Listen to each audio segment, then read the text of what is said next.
Hello everyone, welcome to the Boot Room. Andy, Warren and Stuart Watson here, looking ahead to Ipswich Town's clash with Tranmere. And this one, Stu, all we're talking about is the pitch. It's sloppy, it's gonna be bad, but just how bad are we thinking this pitch is gonna be? Judging by some of the pictures going around on social media, not good at all. Covered in sand. They had their game scheduled cup replay against Watford called off in midweek.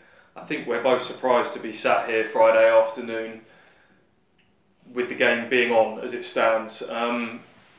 What we're hearing is they're confident it will be on. They've had a bit of rain up there today.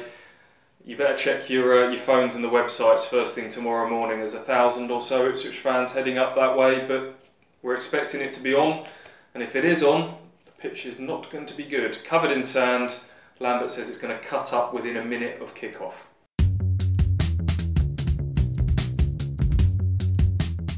Right then, what's the team? Unchanged. Lambert's basically said if they're all okay, we go again. A lot of talk from the players about how a settled system and a slowing of this rotation is helping them find a bit of rhythm at the moment. I tend to agree. I think there's a reason why they've started to find a bit more form in the last few league games. I know it's another game on a heavy pitch a few days on from Oxford, but stick with it, go again. Don't take any risks with Caden Jackson. I think it will be the same team as midweek. I'm not going to grumble if it is an unchanged team, far from it. But if there was one, if there had to be one, the one would be Kolski's coming for Emir Hughes, who is a slightly different case to some others. Yeah, he's played exceptionally well in the last few weeks, but maybe had a bit much sapped from him. Hopefully I'm wrong, and hopefully he goes again. I'm certainly not going to grumble if it's an unchanged 11, but if there's one, it'll be excuse for Hughes.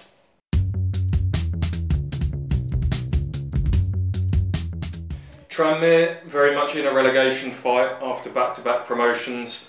Southend and Bolton look down, don't they? And Tranmere are in that third relegation spot as it stands, trying to chase down MK Dons, AFC Wimbledon, teams like that. They drew 0-0 against Southend last weekend. That's their second draw against Southend. Those are the games that they'll want to be winning. They've had a nice little FA Cup distraction going on. Knocked out Wickham, have got a replay against Watford to come, but that's just been a bit of a distraction. Their main aim is going to be clawing their way to safety somehow. How do you see this one going? I'm just thinking about James Norwood, if I'm honest. He's bubbling, I'm sure, bubbling away, excited to be going back to his former club. He's talked about the band of brothers, he's got teammates' tattoos on his legs of former players. He scored 50 goals on this pitch that we're going to this weekend. 50 of his 92 Tranmere goals came at home. He'll be the first to admit it's not good on a good day. So on a bad day, it'll be interesting to see how Ipswich get on. It'll be interesting to see if he can get a goal against his former club as well.